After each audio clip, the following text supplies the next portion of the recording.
بسم اللہ الرحمن الرحیم۔ السلام علیکم، آپ دیکھ رہے ہیں الف نیوز اور میں ہوں آپ کے ساتھ ماجد علی۔ شامل کرتے ہیں آج کی one line head line.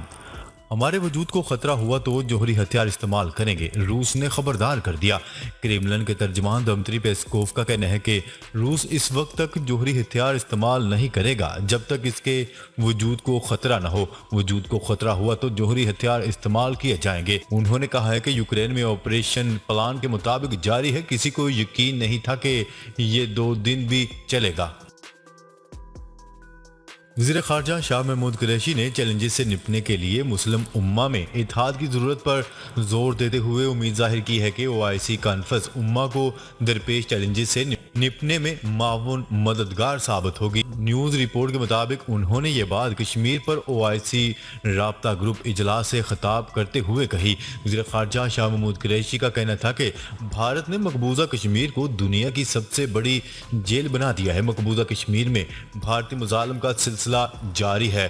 Bharat کی 9 لاکھ فوج نے کشمیریوں کو یرغمال بنا رکھا ہے۔ کشمیریوں کو تشدد اور جبری گمشدگیوں کا سامنا ہے۔ نہتے کشمیریوں کو پیلٹ گن سے نشانہ بنایا جاتا ہے۔ چین کے جنوبی خود مختار خطے گوانگشی زوانگ میں مسافر طیارہ گر کر تباہ ہونے کے بعد اب تک کسی زندہ مسافر کو تلاش نہیں کیا جا سکا۔ طیارے میں 132 مسافر سوار تھے۔ محکمہ ہوا بازی کے ایک اہلکار نے گزشتہ روز بتایا کہ جائے وقوع پر جاری امدادی کارروائیوں میں 2000 سے زائد افراد شرکت کر رہے ہیں۔ امدادی کارکن طیارے کے بلیک باکسز تلاش کرنے کے لیے بھرپور کوششیں کر رہے ہیں۔ روس کا امریکہ سے کشیدگی میں اضافے کو روکنے کا مطالبہ۔ روس کے نائب وزیر خارجہ کا کہنا ہے کہ اگر واشنگٹن ماسکو کے ساتھ تعلقات کو معمول پر لانا چاہتا ہے تو اسے کشیدگی میں اضافہ روکنا ہوگا۔ روسی میڈیا کی رپورٹ کے مطابق روس کے نائب وزیر خارجہ کا کہنا تھا کہ امریکہ کو زبانی طور پر یوکرینی حکومت کو ہتھیاروں کی فراہمی روکتے ہوئے کشیدگی میں اضافہ روکنے کی ضرورت ہے اور امریکہ کو روس کو دھمکیاں دینا بند کرنا ہوں گی۔ طالبان حکومت نے لڑکیوں کے ہائی سکول کھولنے کے 24 گھنٹے بعد ہی بند کرنے کا حکم جاری کر دیا۔ عالمی خبرساں ادارے کی رپورٹ کے مطابق طالبان نے اپنی حکومت کے قیام کے 7 ماہ بعد لڑکیوں کے ہائی سکولز کھولنے کی اجازت دی تھی، تاہم چند ہی گھنٹوں بعد دوبارہ بند کر دیے گئے۔ طالبان حکومت کی وزارت تعلیم کی جانب سے جاری بیان میں کہا گیا ہے کہ 7ویں جماعت سے 10ویں جماعت تک کے سکول درسی نظام، اسلامی قوانین اور افغان کلچر کے کلب میں ڈھالنے تک بند رہیں گے۔ 2 سال بعد خانہ کعبہ اور مسجد نبوی صلی اللہ علیہ وسلم میں اعتکاف کی اجازت دے دی گئی۔ سعودی عرب میں یومیہ کیسز میں نمایاں کمی کے بعد کرونا پابندیوں کے خاتمے کے ساتھ ساتھ خانہ کعبہ اور مسجد نبوی صلی اللہ علیہ وسلم میں اعتکاف کی اجازت دے دی گئی۔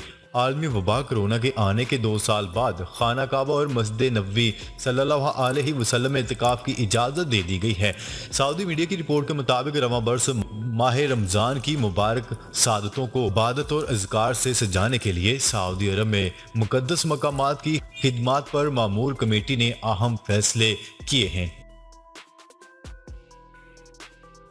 اپوزیشن جماعت مسلم لیگ نون نے مہنگائی مکاؤ مارچ کی تاریخ تبدیل کر دی۔ ذرائع کے مطابق نون لیگ کا مہنگائی مکاؤ مارچ پہلے 24 مارچ کو لاہور سے شروع ہونا تھا، اب 26 مارچ سے شروع ہوگا۔ ذرائع کے مطابق نون لیگ نے مہنگائی مکاؤ مارچ کی تاریخ میں تبدیلی سابق وزیر اعظم نواز شریف کی اجازت سے کی ہے۔ ویتنام کی سرکاری ایئر لائن نے روس کے لیے پروازیں معطل کرنے کا اعلان کر دیا۔ غیر ملکی خبرساں ایجنسی کی رپورٹ کے مطابق روس کے لیے ویتنام کی سرکاری ایئر لائن 25 مارچ سے پروازیں معطل کر رہی ہے۔ اس حوالے سے غیر ملکی خبرساں ایجنسی نے بتایا ہے کہ پروازوں کی معطلی روس کے لیے فلائٹ آپریشن سے متعلق طریقہ کار اور ضروریات کا جائزہ لینے کے لیے ہے۔ غیر ملکی خبرساں ایجنسی کا مزید کہنا تھا کہ ویتنام اور روس کے درمیان سوویت یونین دور سے قریبی تعلقات ہیں۔ ایران کا مغرب کو 2 ٹوک انکار۔ ایران نے مغرب کو اپنا تیل فروخت کرنے سے انکار کرتے ہوئے کہا ہے کہ ایران کے پاس تیل کے نئے خریدار موجود ہیں۔ ایرانی تیل کی صنعت کے قومی دن کے موقع پر مقامی ٹی وی چینل کو انٹرویو دیتے ہوئے ایران کے وزیر پیٹرولیم جواد اوجی نے کہا ہے کہ ایران پر عائد پابندیوں کے باوجود ہم اپنا تیل نئے خریداروں کو بیچ سکتے ہیں، کیونکہ ہم پر عائد پابندیوں اور ہماری برآمدات کو صفر کرنے کی دشمن کی کوششوں کے باوجود ایرانی خام تیل کی برآمدات میں اضافہ ہوا ہے۔ معروف پیغام رساں ایپ ٹیلی گرام پر پابندی عائد کر دی گئی۔ گمراہ کن مواد کی روک تھام میں ناکامی یا ای میلز ٹریک نہ کرنے کا معاملہ، برازیلین عدالت نے معروف میسجنگ ایپ ٹیلی گرام پر پابندی عائد کر دی گئی۔ ملکی میڈیا کی رپورٹ کے مطابق برازیل میں ٹیلی گرام ایپ پر پابندی کی حیران کن وجہ کمپنی کے سی ای او نے میلز چیک نہ کرنے کو قرار دیا۔ پاکستان جنوبی ایشیا میں سب سے کم بے روزگاری والا ملک بن گیا۔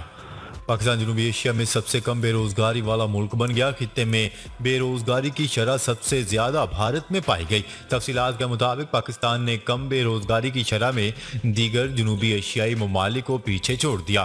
اس سلسلے میں ورلڈ بینک نے 2020 سے 2022 کے اعداد و شمار جاری کیے ہیں، جن میں معلوم ہوتا ہے کہ اس عرصے میں بے روزگاری کی سب سے زیادہ 8% شرح بھارت میں ریکارڈ کی گئی، جس کے بعد مالدیپ میں بے روزگاری کی شرح 6.3% رہی۔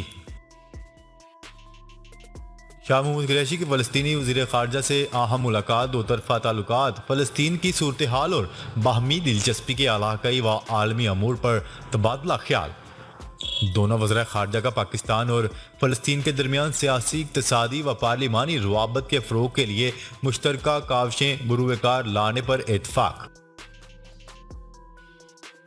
روسی فوج ماریوپول سے شہری انخلاء کو ناکام بنانے کی کوششیں کر رہی ہے، یوکرینی صدر نے اہم بیان جاری کر دیا۔ روسی اور یوکرینی فوجیوں کے مابین شدید لڑائی کے باوجود یوکرین کے صدر ولادیمیر زیلنسکی کے مطابق ماسکو کے ساتھ مذاکرات میں معمولی پیش رفت دیکھنے میں آ رہی ہے۔ میڈیا رپورٹس کے مطابق اپنے ایک بیان میں زیلنسکی کا کہنا ہے کہ یوکرین کے حکومتی نمائندے تقریباً ہر روز روسی نمائندوں سے بات چیت کر رہے ہیں، تاہم اب تک اس کے کوئی بڑے اور ٹھوس نتائج سامنے نہیں آئے۔ یوکرینی صدر نے روسی مسلح افواج پر یہ الزام بھی عائد کیا ہے کہ وہ شدید لڑائی کا مرکز بن چکے شہر ماریوپول سے عام شہریوں کے انخلاء کی راہ میں رکاوٹیں پیدا کر رہے ہیں۔ دشمن سن لے، کسی بھی جارحیت کا منہ توڑ جواب دیا جائے گا، صدر مملکت ڈاکٹر عارف علوی۔ صدر مملکت ڈاکٹر عارف علوی کا کہنا ہے کہ دشمن سن لے، کسی بھی جارحیت کا منہ توڑ جواب ملے گا۔ تمام ممالک کے ساتھ پرامن تعلقات چاہتے ہیں، مسئلہ کشمیر اقوام متحدہ کی قراردادوں کے مطابق حل کیا جائے۔ اسلام آباد کی شکرپڑیاں گراؤنڈ میں منعقد یوم پاکستان کی تقریب سے خطاب کرتے ہوئے صدر عارف علوی کا کہنا تھا کہ آج کا دن تاریخی لحاظ سے منفرد ہے۔ اوائسی وزراء خارجہ کو تقریب میں خوش آمدید کہتے ہیں۔ پاکستان اسلامی امہ کے اس عالمی ادارے کا بانی رکن ہے۔ ہماری خواہش ہے کہ اوائسی کو مستحکم ادارہ بنایا جائے۔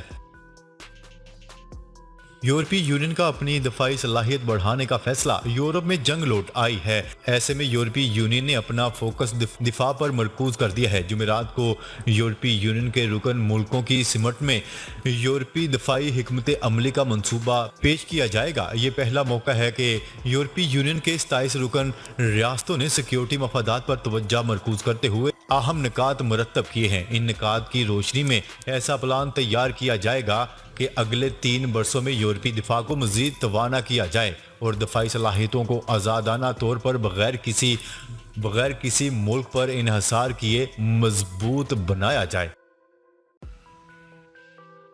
اقوام متحدہ کا روس سے ناقابل فتح جنگ کو روکنے کا مطالبہ۔ اقوام متحدہ کے سیکرٹری جنرل انطونیو گوتریس کا کہنا ہے کہ یوکرینی جنگ کو اب 3 ہفتے سے زیادہ ہو چکے ہیں اور ایسا لگتا ہے کہ یہ جلد ختم ہونے والی نہیں، اس لیے اسے فوراً بند کر کے مذاکرات کرنے کی ضرورت ہے۔